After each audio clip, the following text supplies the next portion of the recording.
Welcome everybody to our next event in our series Reading the 1920 Edition.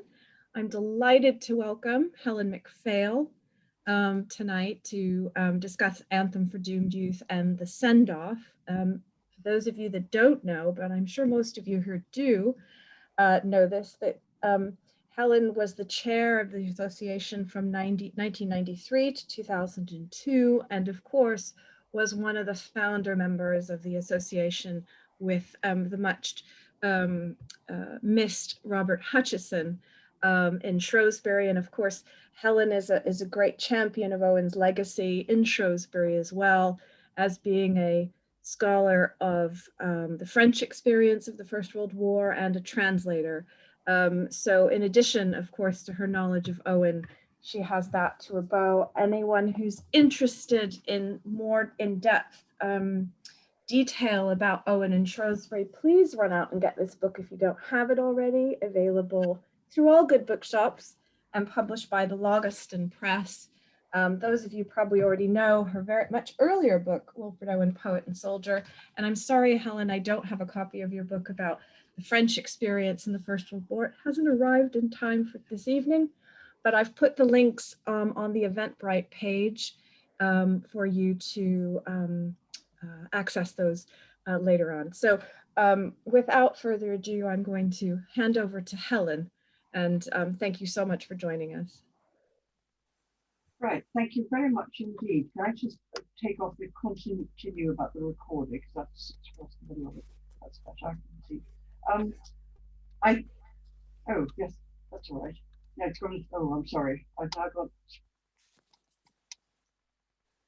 switch myself onto the start screen. Sorry, I'll be with you in a minute. Let me turn on.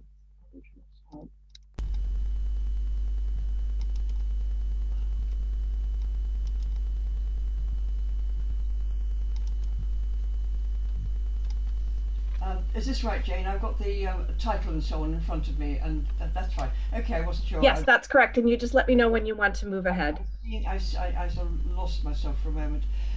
I think what I'm going to say is not quite not precisely what Jane and I discussed originally when she kindly asked me to do this, but I'm very pleased to do it, and I've had an interesting time rereading and writing about these two poems. And I look forward very much to the discussion afterwards, where I shall undoubtedly learn a lot. And I have been conscious, as I always am, that of living in Owen's town, as Jane said. So my thanks to Jane for inviting me to consider these two. And I've very much enjoyed and admired the previous Zoom sessions. It's an honour to be part of that. Part of that undoubtedly comes from the engaging personality that emerges from Owen's letters home, and as we all know, truly anyone wanting to know about the poet owes his mother an enormous amount of gratitude for preserving them, and his brother Harold for getting them published, not to mention all the others who worked on the poet since, including John Bell, John Stallworthy, Dominic Hibbard and many others. Really starting on what I wanted to say, and which relates to these images here. Relating to family life and background, there are many comments in the letters, which I've always enjoyed, or conversations recorded in letters home, which have an almost Pooterish kind of vividness and attention to small detail at an otherwise barely noticeable moment in everyday life. And combined with his enthusiasm for illustrating his letters, do you want to listen to this? I'm sorry, am I crossing up something else? No, Helen, sorry. Sorry to interrupt you, Helen. Please, can everyone mute themselves, because it interrupts the background noise interrupts everyone. Thank you. Hurry on, Helen, sorry. Oh, sorry, yes. Anyway, so we've got this enthusiasm for writing and illustrating his letters, and a picture of a highly intelligent boy in a setting far more limited and constrained than those of his future literary friends. So carefully nurtured and educated, enjoying the world around him, attentive to others, he was well accustomed as he grew up to reporting diligently and extensively to his mother back home. Crucially, he learned how to pick out the often simple details that nail the whole description, letter or poem.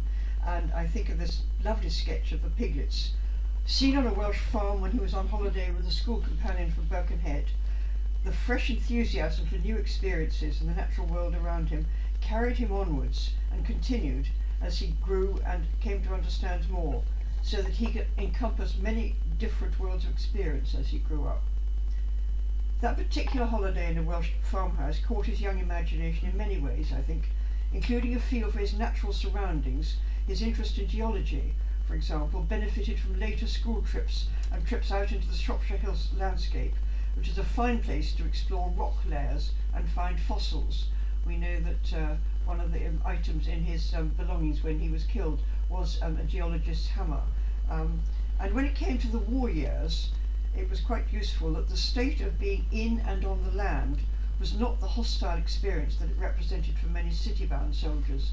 He didn't have particularly awful experience in the mud of Passchendaele and so on, but nonetheless he felt happy in the landscape, which did not always apply to many of the soldiers. And of course, in a large market town like Shrewsbury, contact with nature and animal life was in any case unavoidable.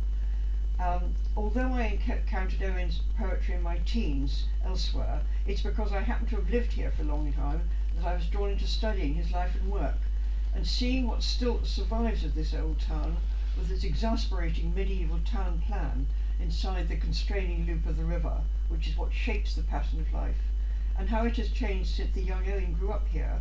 It is instructive to consider what would have been familiar in those early years of the 20th century and what was normal and remarkable to this kind of family at that time. I've been struck in investigating Owen other times by the daily drama of street life as it used to be, much more crowded than today. Dirt and noise, smells and gritty smoke, livestock being driven to market, workshops everywhere, poor living conditions above and behind the shops of every kind, and along the narrow passageways through the town. Not suitable places for polite or genteel ladies, nor for children from clean and tidy homes like the Owens. These were still the haunts of poor people, badly fed and clothed, with drunkenness and dirt regular companions. The Owens felt very pleased to live in a comfortable family house in one of the new suburbs outside the river loop. Jane, could we have the picture of the house of there we are. And so that's where they lived, and the attic rooms at the top was Owen's Wilfrid's refuge, where he'd go and be a gloomy student as he grew up. We can look back on that world now and see how heavily stratified it was in social terms, and one could look at the best-known poets of 1914-18 and see how in most cases their background and education affected how they saw the world, how they wrote about their war experience, particularly the two who became Wilfrid's closest friends in later years, Sassoon, of course, and Robert Graves, highly educated at traditional English public schools. It is somewhat ironic that Owen would have enjoyed such an education himself, to recognise that it was far beyond his family's finances, or indeed their social assumptions. It says much for Susan Owen, her determination and her preservation of her eldest son's letters from the very beginning. Despite the absence of any letters from her, her influence was and remains fully evident. In preparing for this session today, I looked first at the date of writing of the two poems and locating them in Owen's creative life. Each of the poems, seen side by side, can help in the process of understanding the other.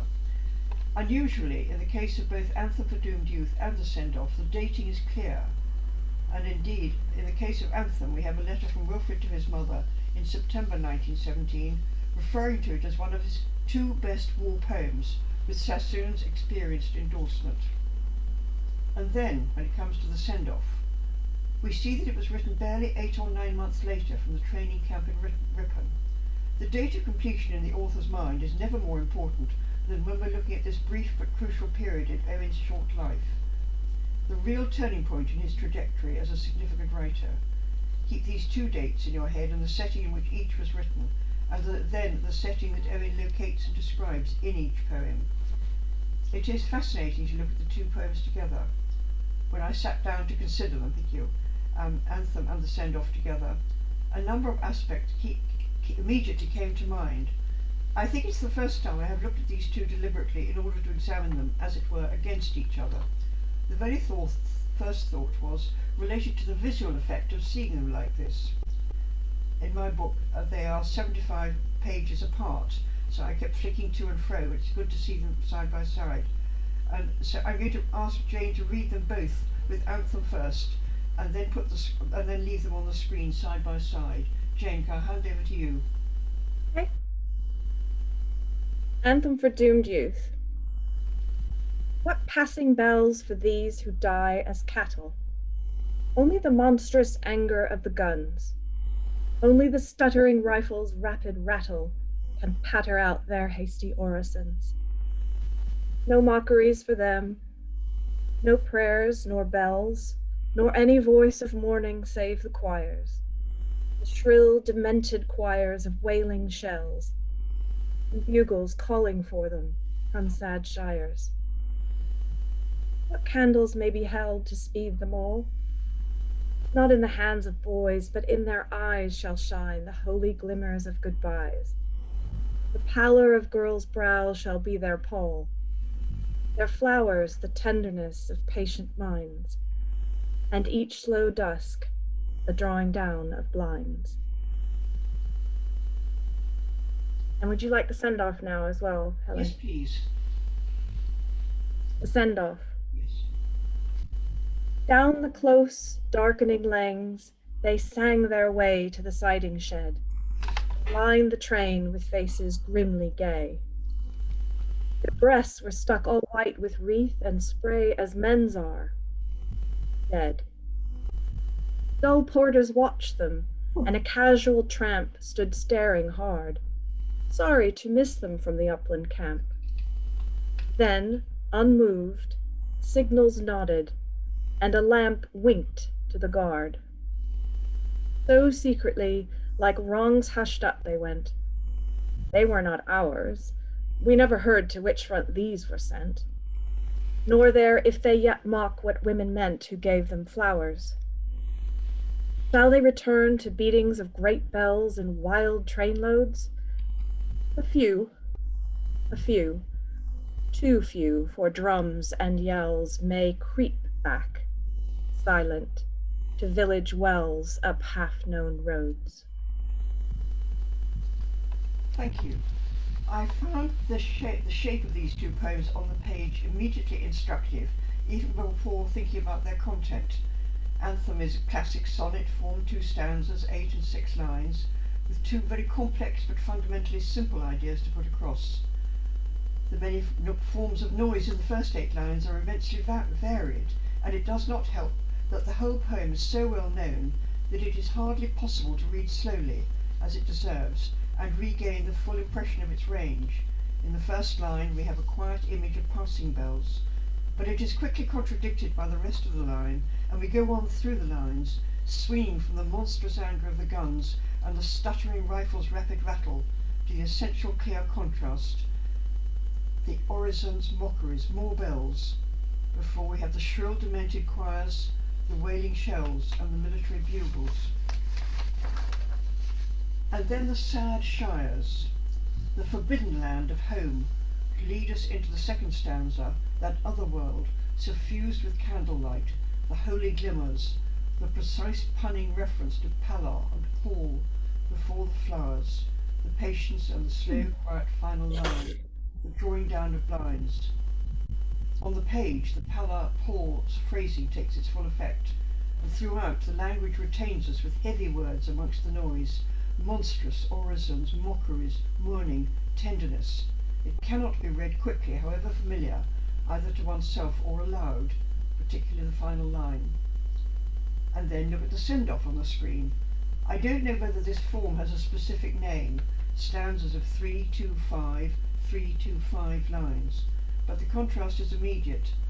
None of the denseness of the page of Anthem, lots of white space, lots of monosyllables. Compare it with the many 2 or 3 syllable words in Anthem, and a different background feel to it. It's full of action, men on the move from the first lines. They sang their way to the siding shed, so that we know without thinking that they are at a railway station. These are men, nameless, without any sense of individuality, dispatched by train like freight or luggage. Back to the words on the screen again. Anthem is very simple in its outline. As the first stanza presents the battlefield, the echoes of home in the midst of this shattering and murderous noise. And then it takes the reader back into the atmosphere of morning, candlelight, a quiet and patient domestic home. The send-off, in contrast, is phrased briefly and tight, with the white flowers denoting both innocence and death, prominent in the first stanza, markers for a group who will soon require the mockery of such flowers in the penultimate stanza. The only people to notice this group of anonymous young men are the dull porter and a casual tramp. It's a hard scene, a sort of neutral middle ground between the homes that the men have left, their uncomfortable and hard-working army camp, and the whole business of the unfamiliar war ahead. And the train that will carry them away at the nod of the signals mockingly described as unmoved, and the lamp, equally efficient and uninterested, which winked in complicity. This railway hardware controls the hapless men. It has more character and strength than the men themselves, or the wild train loads that will bring back the few who return. I read the two poems again and checked again when and where they were written, and was struck as ever by the absence of the writer from the lines. As in the famous preface, written in Ripon around the date of the send-off, it is Owen's business as a poet not to mention himself and his direct experience, but to warn, to tell the truth and the pity of war. That phrase that no one can interpret formally, although everyone can understand it. And so back to dates again.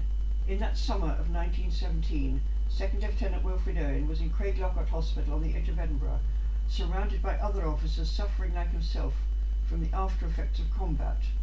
The word shell shock is a convenient name for their condition, although it covers a very wide range of causes, symptoms and individual sufferings. Jane, the next picture, please.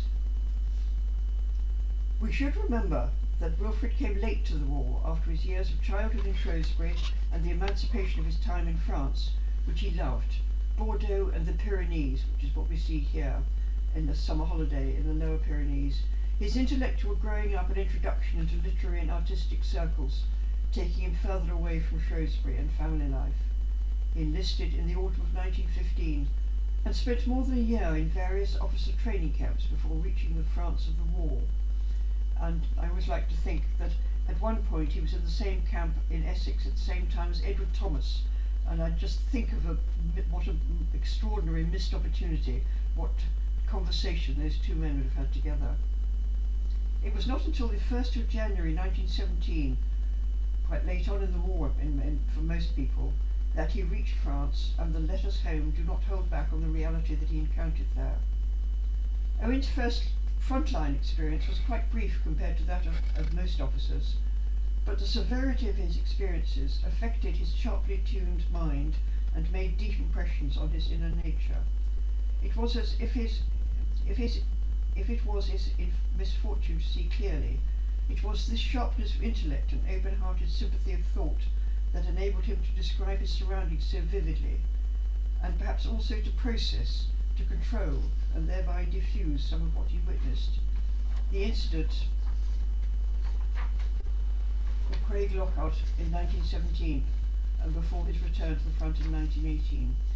Anthem is framed in domestic religious phrasing from the passing bells of the first line to the indoor dimness of home, with each slow dusk a drawing down of blinds. I wonder about the modern reception of Anthem at first reading. There are plenty of ordinary recognisable military words to describe the military elements, the rifle's rapid rattle or the wailing shells, but who nowadays recognises passing bells or orisons? And in the second stanza, these candles are not just for sweet scent or to light a dinner table. The pallor of girls' brows, who would recognise that? Who knows what a pall is, apart from the newspapers speak of a pall of smoke? And how often do we recognise a drawing down of blinds? Such imagery is far from everyday life for most people. More than a century after the date this was written, in the summer of 1917, when Owen was well on the way to full recovery from shell shock, and appreciating the contributions and comments he was receiving from Sassoon and his fellow patient. He knew exactly what had happened to these who die as cattle, and related their experience to that of their families, such as his own, as if in fact foretelling what would happen in Shrewsbury just over a year later. And in contrast, when we turn to the send-off, were family with the army throughout. Wilfrid was back with the army in this country, serving in a vast army camp near Ripon, where large numbers of newly conscripted youths were pouring in to be drilled and sent to the front line as quickly as possible. Hardly different, in fact, from those who die as cattle in Anthem. But here we are not concerned with their families. It used to be said, perhaps it still is, that if you enlist, the army is your family.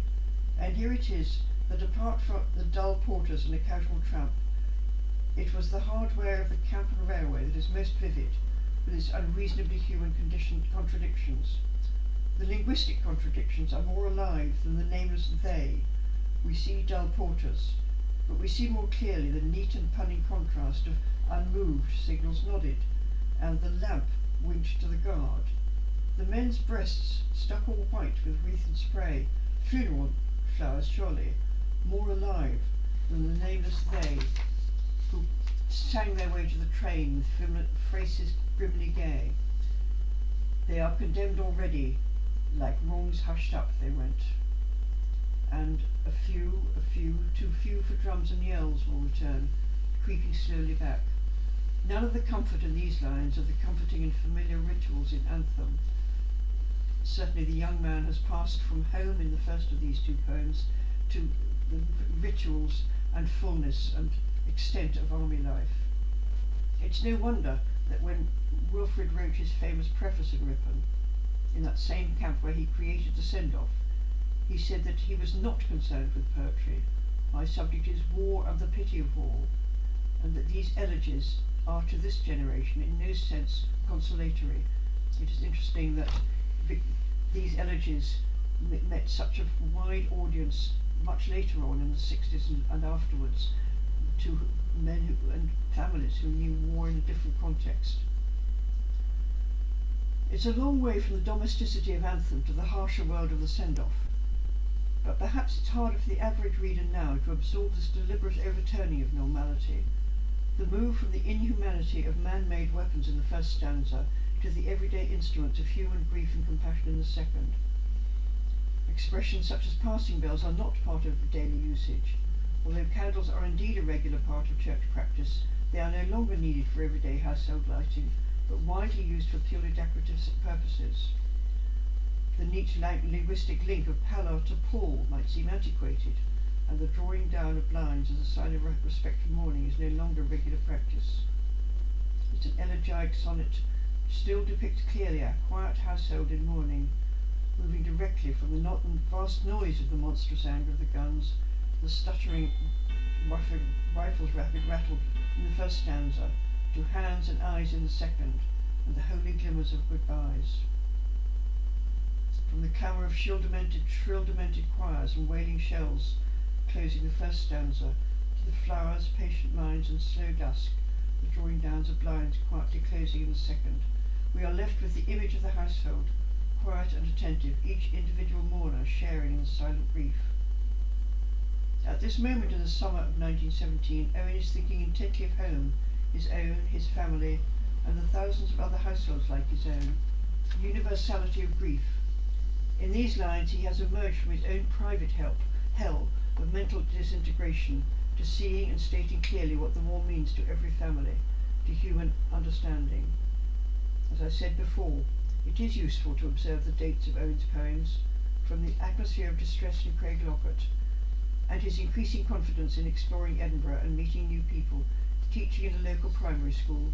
We move on with the poems from August 17 to April or May 1918, to the well-balanced and purposeful young officer back to regimental duties in a vast military camp outside Ripon in Yorkshire. Unbeknown to most fellow officers, he rented a room in a small cottage near the camp, to which he retreated at the end of his day's military duties, to write and rewrite. He knows that he can fulfil his duty in the British Army, like so many other young officers, to train the steady streams of new conscripts, turning them as rapidly as possible into the troops needed so urgently on the battlefield. It is the summer of 1918, and although the tide has turned and the enemy is retreating, The British Army needs a constant supply of fresh troops to finish the war. He also knows that now that he is truly able to do what others cannot do, to write about the war truthfully, to warn, as he put it in the preface, in the intended publication of poems. And that period in Ripon was immensely fruitful, as we know. Not many people can now remember the dirt, noise, squeaking, bumping and banging, grinding and rattling of the old railways, the sharp edges, the crowds, the stuffiness or chill and general discomforts of many journeys, not much like the Hogwarts Express. But this was normal, and Wilfrid was very well acquainted with the practicalities from his frequent visits to his cousins the Gunstons. In the context of the war, the newly trained troops were the equivalent of business freight, a quantity of men rather than boots or boxes of ammunition or other military supplies, to be handled, moved and delivered to the right place, signed off and handled in undifferentiated groups, labelled for military purposes. The railway sidings were an important part of the process, with the newly trained young men dispatched southwards to encounter the monstrous anger of the guns. And if we once recognise the dehumanisation of the camp, the treatment of these troops as a group, not a collection of individuals, we can observe more clearly the corresponding identification of machine-made elements in the railway world with the ironies that they can provide. In the first stanza, the departing troops has faces are grimly gay, but after that any sense of individuality is lost. They may sport white flowers, but this is a reminder of wreaths for the dead. There is more life in the signals and the contradiction with which they are unmoved emotionally, but which have nodded to send the train on its way, with the lamp that, human-like, winked to the guard. The flowers appear again, but as potential mockeries of the flowers given by the women. We have the odd individual, the casual tramp, the dull porters, the guard. No one knows these soldiers by name. No one knows where they are going, if they will return at all. But if they do, they will be too few for drums and yells. The system exists to process them onwards, and that I think is of interest and relevance to the modern equivalent of the Owen family and many others. Wilfrid Owen would have been keenly aware of this mass anonymity in which he was colluding, turning boys like his brothers into troops for the army to dispose of. As was his style, Owen keeps himself out of the poems, nothing direct about his own experience, although the letters and biographies make it clear what happened to him at various significant moments. The poems may describe what happened, what he saw, but these events are all expressed for us as simply moments and events of the war itself, for us to understand. It is fascinating to compare the two poems and notice the difference in tone, from the homeward-looking grief of Anthem to the compressed inhumanity of those anonymous departures. Sounds again. Anthem has bells and bugles as well as the drama of the guns, the shrill demented choirs of wailing shells, providing 20th century echoes of old-style military. But the send-off has movement and anonymity, men singing as they march, and then, as we said, the too few for drums and yells may creep back silent. I've repeated myself, I know, in this comparison, but they make a good pair of poems to look at together. In particular, I come back to the dates, with Anthem looking back to home life through angry distortions combined with well-learned lessons of patience and humility, and the send-off looking from the outside of how nameless individuals could become just another group of humans caught up in a huge and impersonal system. There must have been others who could deal with the war, and its effects with a similar sense of humility and service. The wonder is that these bitter lessons could be treated in this way at all, and transmuted into such a lesson. And that is all I have to say, although it repeats itself, and I think that the later attitudes of Owen, which changed so much through the 20s and 30s, and people got fed up with hearing about the previous war, and then Edmund London and Sassoon between them helped so much to bring Owen back into notice. But now I think that war has changed so much, it is quite difficult to relate the modern world back to that earlier world, and I marvel at how Owen's account of what happened to him does transmit across the decades. I shall be very interested to hear what people think about the two poems, and and where it leads us in relation to ordinary people's everyday lives now for people of Owen's age. So thank you very much for listening.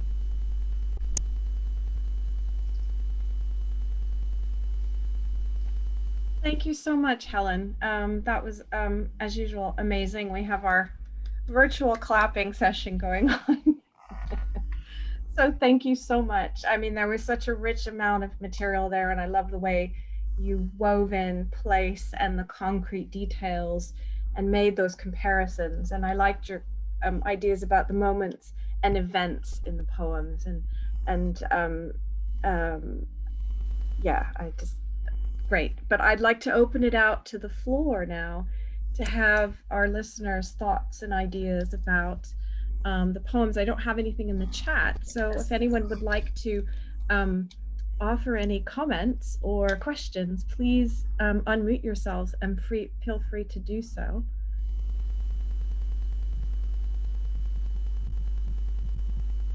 Yeah, Mark, please. He's still mute, I think. Is that me? Do I need to unmute it here? Oh. Sorry, I was pressing the wrong button. Oh. This is something I should probably know, but I'm afraid I don't. Helen, you mentioned at the beginning Wilfrid Owen's letters to his mother. Do we know what happened? What has happened to Elizabeth Owen's letters to him? Susan's Owen. Susan, yes. I'm sorry. Yeah. Yes. No.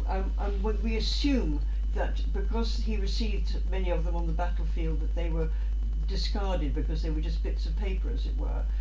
But we have no record, I think, of and clearly there is a sort of conversation that goes on between them in his letters, because he follows on places. But I don't think anybody has ever seen a letter from her. And there was a great feeling of privacy in the family. I think Susan Owen found it difficult to talk to people like Sassoon and so on. And I think it was quite difficult for anyone to go and find out about the family first hand from her. So I suspect she may well have not wanted her letters to be kept in any case. There are, if I can interject, there are letters to Sassoon in Sassoon's archive at Columbia, and letters in the Texas collection, both from Susan and from Mary, but none to Wilfrid. No. And well, I think those were, but yeah. I imagine it would have been kept, regarded as an extremely private conversation between the two of them. I mean, I know that his letters home were addressed to her, but they were shared around the family, which was a sort of normal practice. You know, everybody writes home to mother and they all get passed round and shared. And so they saw what he wrote, but I suspect that she will have written about his faith a great deal and about what could sustain him and so on. And I imagine that they will have been very much private, personal from her to him, and that he will not have kept them, and nor any of the earlier letters when he, you know, she was away from home and would write home from staying at the Gunstons, I suppose. So I don't know. She remains an enigmatic figure, although we know an awful lot about what she said and inculcated into her family. And I'm sorry Elizabeth isn't here, because she would be able to tell us more of what Peter understood from his father, from Colin.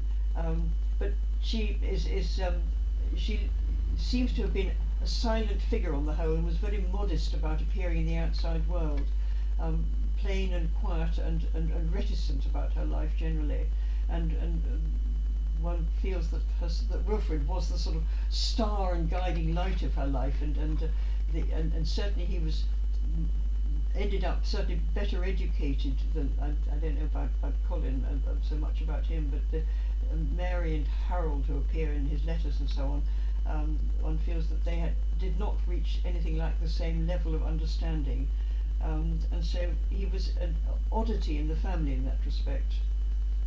But the answer to your question, Mark, is no. Am I correct that we have almost no letters to Wilfrid from anyone? And there are a couple of letters from Sassoon to Wilfrid, I believe. There's a letter from Graves to Wilfrid, the famous letter in which he says, you know, talks about disabled and critiques Wilfrid's use of meter there and so forth. But my impression, correct me if I'm wrong, is that Wilfrid apparently just did not keep letters. I think that's right. Yeah. Yeah. I mean, I think in the wartime, you know, it's just people just didn't keep that side of it. And I think as a young person, he probably just, you know, so I don't know whether it was any intent. I just think he just didn't keep them. Just didn't keep them, yeah. I think there was also, amongst many survivors of the First War, whether they were literary minded or not, that it was impossible to really write about it except some very personal letters, probably to wives and to members of the family. And so many of people found it, for the rest of their lives, impossible to talk about properly, that there was a sense that that world remained an alien experience. I mean, you might as well have gone to the moon, as far as most people were concerned, in trying to explain it to people back home, and they didn't want to because they themselves had been so disturbed by it. And I think that if Owen had not gone to Craig Lockhart, if he'd gone to another kind of hospital, just been given a bit more rest, and then sent back, and not had that sort of enlightened treatment, who knows whether he would have been able to write about it in the way that he did. I don't know. It was an extraordinary institution, and seems to have retrieved a great many people to be able to work and operate in the world again.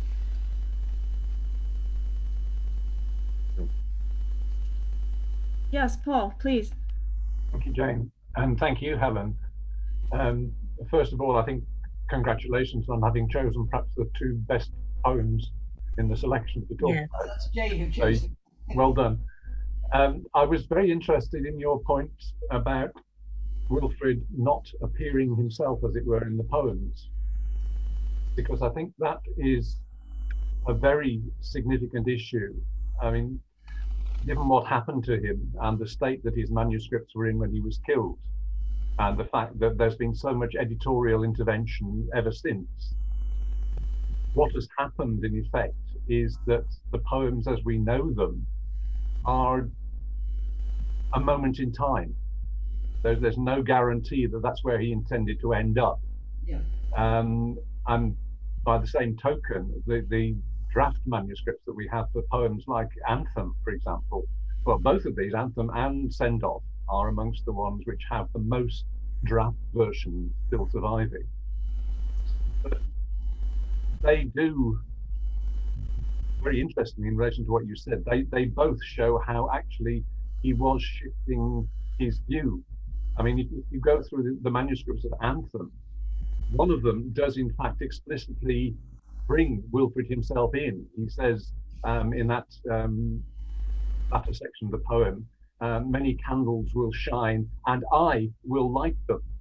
So he sort of forwards himself as the voice of whatever you like to call it, knowledge or experience or interpretation. Yes. But he is there himself. And then of course he disappears.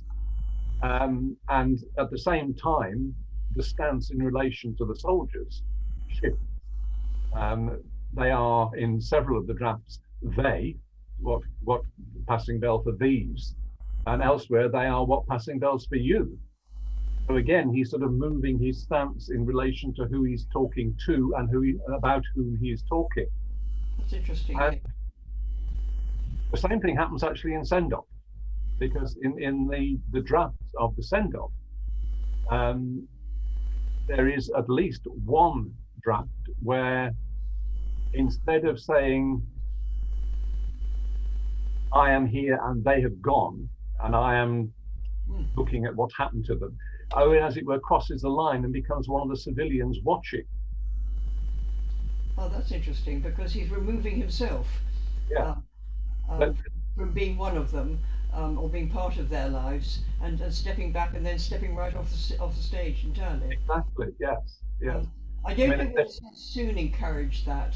Sassoon sort of comes into his poems, I think, his own poems, I think, occasionally, but mostly in a sort of rather satirical way, and he keeps his personal stuff for his prose writing, with his personal memoirs and so on.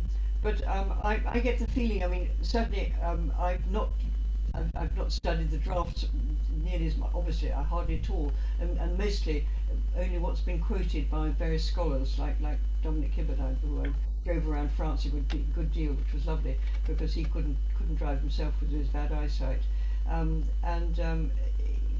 Dominic was somebody who removed it, who kept in the background of what he was doing and was doing research in that sense. But I think that Owen found the strength of retreating and removing himself in many ways, that his poems, you know, move from one draft to another, and he gradually steps out, so that they end up with a kind of universal application, which would not have been possible if he had been very present in them, because then they would have belonged only to that period when he was actually alive.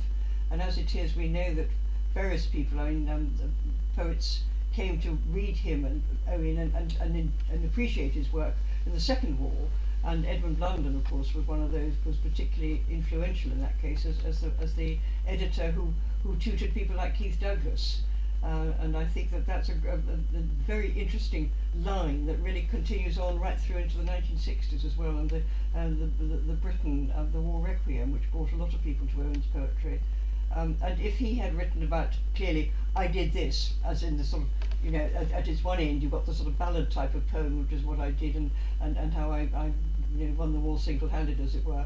The more he withdraws out of it, the more he gives it a very well described and invoked picture, because the danger, of course, of withdrawing from the poem is that you're left with not very much, and that's when the skill of the actual language turning around and the moves and the all the tricks of the trade, as it were, come into play, which is another kind of analysis altogether, really. But I've seen enough of what other people have done to perceive how it has worked. But I agree with you that it is very interesting to look at the drafts. I know also, sorry to go on so long, the amount of work that has been done on the drafts and the analysis that has been necessary down to the judging the paper and working out which sheet of paper came before which one and after which one, so that you could get as honest a result as possible. But it wasn't always possible, I know. Yeah, thank you. Elizabeth, you have your hand up. Yes, I was just thinking as Paul and Helen were talking about the process in which Owen writes himself out of some poems. What struck me, and I've never really thought of these two poems together before, was the time between the send-off and exposure, with in the send-off, a few, too few for drums and yells may creep back silent. And of course, in exposure, slowly our ghosts drag home, where the first person is so crucial to exposure. Oh, our brains ache. Is it that we are dying? What are we doing here? Slowly our ghosts drag home. And I don't know the chronology off the top of my head. Was exposure written after the send-off, or before the send-off, or about the same time as the send-off? Does anyone know? I just looked it up in my much. I'll check my Stallworthy. Yeah, I don't have my Stallworthy at What have I got here? Exposure, page 160.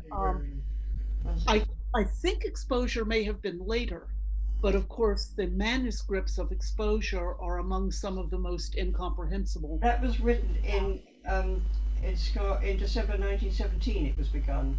So December 1917, but it begun earlier, but worked on.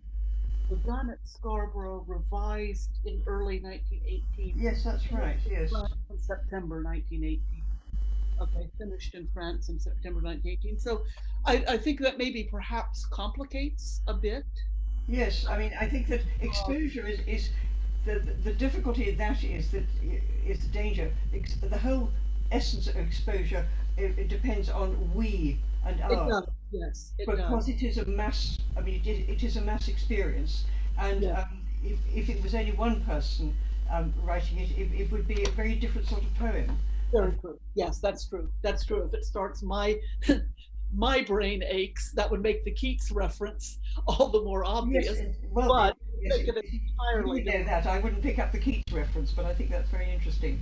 Yeah. But the whole point about exposure, which is what puzzles people when they first come to Owen, I think, is, you know, what is it about? It's about nothing, and that's the whole Yeah. point.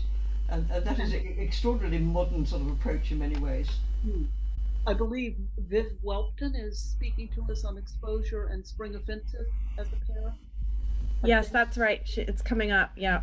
Right, because I've always seen those two poems as a pair, and of course one of Sorry, the which is the second one that's coming up with spring exposure? the exposure and spring offensive. Oh yes, yes. Which was his later one. Yeah. Yeah, it was Yes. last one, and of course spring offensive is in the third person.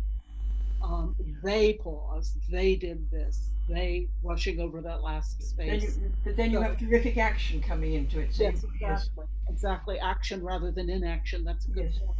Yeah.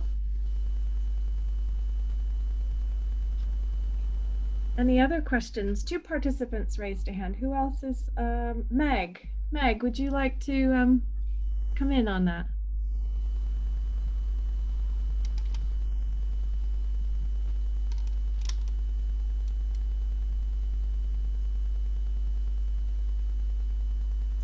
Meg, you're on mute, my love.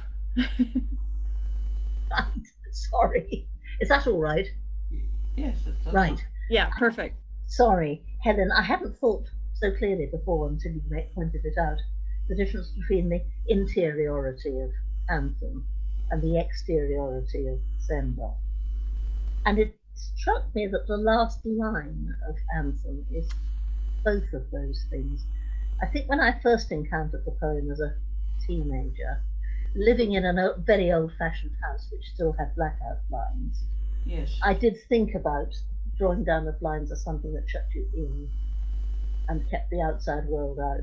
Yes. I think later, having seen all those photographs of whole streets with the blinds drawn down, Yes. I found myself in the position of the spectator alone in the street, watching all the sealed off units of grief.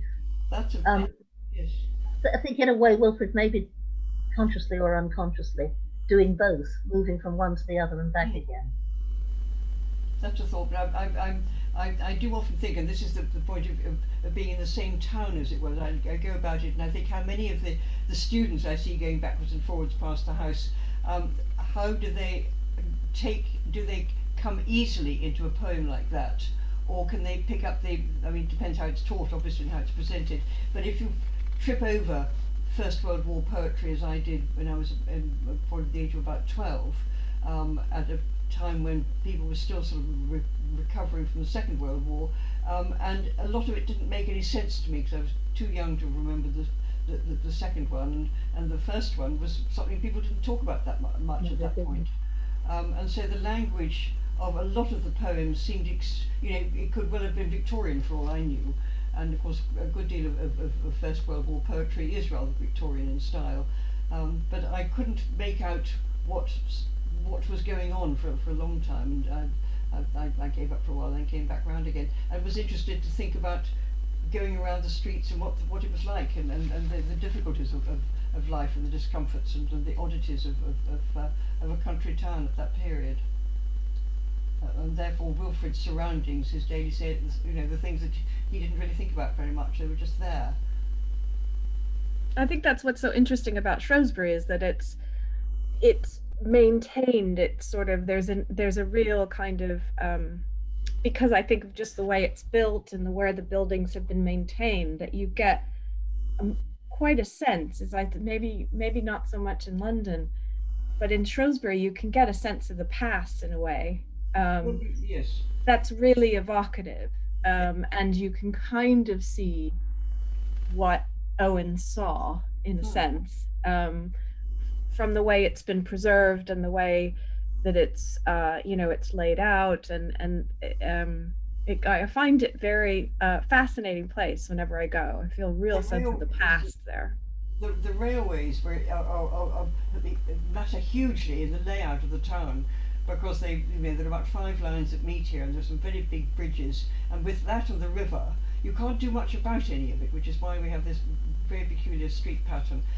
But with and of course the Owens were very conscious of the railways because of Tom's very important position, and the fact he could get a ferry across the river to get to work was much easier than going across the very crowded and noisy road bridge, and so on. So those things really establish the shape of the town, and people know that they've got to go around the river, or they've got to cross it there because there isn't another bridge for quite a way down, and that sort of thing.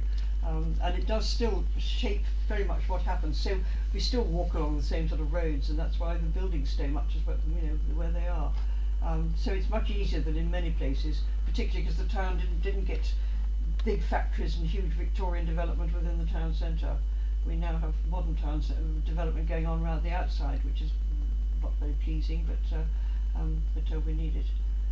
And I also think too, this, if I can just interject before I get another question, sorry, is I know, I think the fact that he was so connected to the railway because of Tom really comes out in the send-off. I mean, when we had the visit in 2017 to launch your book, and we were able to go to the station. That was really something, I think. Well, you can see how the river and the railways together, if make the town, the reason the town exists because of the river, and the railways really regulate it and shape whatever happens. We still have the station. It's going to be, people talk about sort of reviving it to make it better look and make the town traffic somehow work better, but I'm not sure if they ever will. They'll go on talking about it. They've been talking about it ever since I came to live here, which is over 50 years ago, and it's just part of the weather, as it were. But it is important to know, and of course the Gunstons, who he was able to go and visit, Wilfred went to visit easily because of the cheap or free travel. They had a large part in his education in many ways, in worldly ways, and they were a more sophisticated family in many ways, and he enjoyed being with his cousins and writing poetry with them and things, and going skating and having a jolly time with them, and doing many things that he wasn't able to do with his own family at home, I think. So we owe them quite a lot as well. There was Susan's sister, and she went to stay there frequently. So that was a useful, very valuable extension to the family. Martin, Impey, did you have your hand raised? I did, yes. Hi, everyone. Lovely to see you. Yeah, nice to hear you. Yes. Just these might be glaringly obvious to everyone, these points, but I'm just looking at some of the points within the poems. The line at the end of Send Off, where he says about may creep back silent to still village wells, up half-known roads. Now, I mean, I'm thinking that is, would that be Owen referring to maybe survivor's guilt?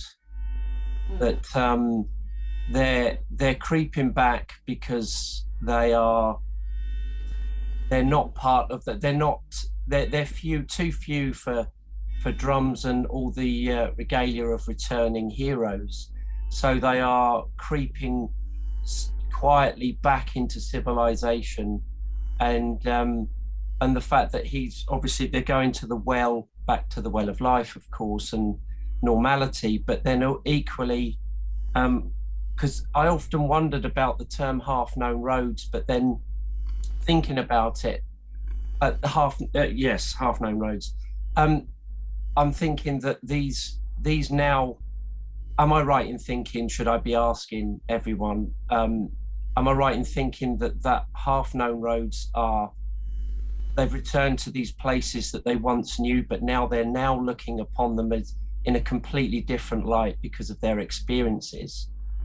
And there's that one. And then Paul mentioned about the reference of Owen referring to himself as lighting, and I will light them, in one of the drafts in Anthem, about the lights and the glimmers in their eyes. And do you think that is that him referring to him lead, because obviously he was, and again it bounces back to survivor's guilt, because he experienced survivor's guilt at Craig Lockhart, and that's what drove him to go back, because he knew that to be fair and honest, to talk about his men and the experiences, he knew he had to go back. So do you think that that I will light them is referring to him saying, I will lead them? Or is he referring to himself going back and foreseeing that he might die and that he is lighting the way for them in the next world? Just 2 points really that I just, food for thought. Some may already know all that, but it's kind of looking at that and reading about and listening to it and everyone's theories and thoughts. I just had a moment of clarity on some of those points and just wondered if anyone else felt the same about those bits. Thank you. I'm sorry, and my own thought is that's extremely interesting, and I think the survivor's guilt is one thing. The other thing that made me reminds me that many men coming home on leave didn't know what to do with themselves because they couldn't talk about their war, and they felt uncomfortable, and they were itching to get back to their friends who did know who they were and what they were, and they felt alienated from their families. And I think that's another big part of it as well. And somebody I remember ages ago saying, a lot of people have put the question, what do you think that Owen might have done if he'd survived the war, apart from being going on writing, probably, I'm sure, continuing to draft and redraft his poems and probably write more.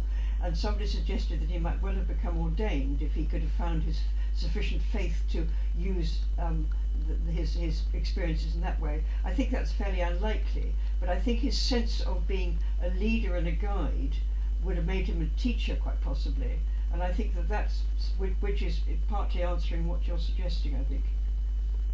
Does anyone else think that? Yes, Elizabeth, please. Yes, Helen, I do. And also, Martin, when I heard the draft line, I will light them, I will light the candles, I took that as very likely a reference to his poetry. You know, I will light candles for them by writing about them. And what it made me think of was a letter to Sassoon. Jane may know the date of it, I don't off the top of my head, but I think a fall of 1918, when he writes to Sassoon, my senses are charred, I do not even remove the cigarette from my lips when I write deceased on their letters, but one day I will write deceased across many books. And I've always found that one of the most haunting lines he ever wrote. One day I will write deceased across many books. I see this as a similar kind of thing. I will speak for them. But I think that also that your sense that he is writing this in the full realization that he himself will likely be killed is absolutely right. I think there's no doubt about that. Jane, am I right about the date of that? Is it fall of 1918? Yeah, I'll double check. I'll have a look on my notes here as you I think it must be, comment some more. Just about certain it's a letter to Sassoon. He wouldn't have written that to anyone else, I think, and that means it has to be after. It's late. It's after he's gone back. Yes. I was going to get you the exact date in a sec. But yes, Paul. I think this is a very interesting area as to what Owen, to put it simply, what he thought he was up to in writing his poems. I mean, I think what the point that Martin raised is a very interesting one, that in fact, nearly all of his poetry seems to me to be a kind of dialogue. And it's a series of overlapping dialogues. I mean, some of it is with other writers of the time, whom Helen mentioned, you know, other war poetry, what he read in the press, the sort of thing that was published on the home front, allegedly about the war and so on. Quite a lot of it, of course, is a sort of personal dialogue with Sassoon. Anything you can do, I can have a go at as well. Or you did that, so I'll have a go and try my own. But in particular, I think there is a dialogue constantly going on within Owen about, if you like, what right do I have to say any of this? Who would want to listen to me? Do I deserve an audience? Can I demand, I mean, his situation clearly was in many ways very ambiguous. I mean, he'd been at the front, he'd had the experience, but he'd been sent home not in disgrace, although there were stories and so on, and Graves' sort of casual comments about cowardice, all the rest of it. But he clearly wasn't where he wanted to be. He didn't come home in the way that Sassoon had come home, with a reputation behind him and a sparkling military record. So for him then to claim, as it were, that he had the right to say anything to anybody about it all, I think that weighed on him quite heavily at times. I mean, I think he worked his way around it, but it does help to understand, it does help to account for some of this shifting around. And I mean, the line that Martin picked out, the half-known roads, that is actually an echo of quite a number of lines and phrases and ideas in other poems. Half-known fields, half-sown in futility, the half-limbed in Smile, Smile, Smile. Owen seems to be constantly living in this land which is neither one thing nor the other, a mental and a physical world, where nothing is as it was or as he expected, and nothing is as other people seem to think it is. And somehow his poems are trying to map a way through that. But he's constantly backtracking, and I mean, if I can trespass on people's time for a moment, most people, I'm sure, will at least have picked up the reference to the fact that in the backstory, as it were, of Anthem for Doomed Youth, are a number of fragments. Bugles sang, saddening the evening air. There are 2 or 3 which Stallworthy picks out. If you look at those, what he seems to be writing about almost is a kind of Henry V moment. It's almost the night before battle. These are the sounds of, the troops behind the lines. What do they hear? Well, there are bugles in the distance, there are shells still flying about, but there are more domestic sounds. And yet, when he gets to Anthem for Doomed Youth, the situation has flipped completely.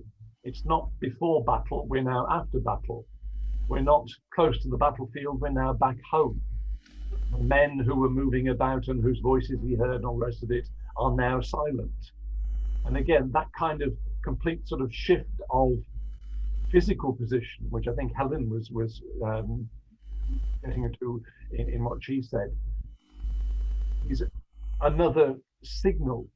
At least I see it that way, as to Owen's constant attempt to find out where he is and where he should be. Can I answer that? I just thought of something in response. Yes, please do. That Susan Owen and this close relationship with her very precious oldest son, on the one hand, you had to be polite and careful and cautious and not push yourself forward in any way. You had to consider and bow to other people. But you must also be a leader as a good member of the church. In her case, your great faith was shown in your leadership and your guidance. So which way are you going? And he has lost his direct and straightforward Christian belief. He believed in the human mind and spirit, but how could he reconcile these 2 equal messages that he was getting from his mother, which I don't think, I don't know whether they discussed that sort of question in those terms, but that in effect was what he was fighting between. And I think that's why his change of his attitude towards the church was a very important matter for him. And how can you lead if you can't lead? And how can you guide other people if you're not prepared? That's why when he was training to be an officer in the end, he found that he could become an officer, and he could be a very paternalistic kind of leader for some fairly awkward and difficult troops. But he was like Sassoon. He could be a leader, and Sassoon had this sort of mystical attention to his men, and I think that the 2 of them sublimated whatever other feelings they had into being able to lead people. And I think he never got to the conclusion about this. He didn't have I time. think that is very significant, Helen. And at the same time, in secular life, as it were, I mean, if Owen had a profession other than the army, it was as a teacher. Yes. He trained as a teacher in Shrewsbury. He'd worked as a tutor and a teacher in France. He'd been to Dunstan, where in effect a lot of what he did was teaching. So he was able, to put himself in the position of actually telling people what to do or helping people to understand what they needed to do. So I think those two things together, teaching and the church, are very significant elements. Yes. And I think also people responded to that. He was able to attract people to him. Paul, you spoke about this as well. But the fact that he's able to, people liked him. He seemed a likable person. So, whether children or adults. And I think that, those things come into play is what makes a good leader, isn't it? Right. This takes me back to what we were talking about at the beginning. I'm just thinking about the difference between the evangelical church and the high church. I suppose the evangelical church places a lot more burden on the layperson to be a leader, whereas the high church, and I mean the high Anglican church and the Catholic church, stress the business of submission to the clergy. It just hadn't struck me before, but this probably was an element in Owen's makeup. Very interesting. Roger Watkin, would you like to add your comments? Thank you, Meg. Thank you very much. We've really moved some interesting areas, haven't we? Just two little things. One is that in a copy I bought of Cecil Day Lewis's version of the poems in 1967, he comments that an early draft of Anthem for Doomed Youth, of course, has all the different personal pronouns. What passing bells for you who die as cattle? Right. So Yes, that's interesting. it's very direct. Yes. And you could well imagine someone saying, "How dare you? How dare you say this to these men?" And he changes it to third person.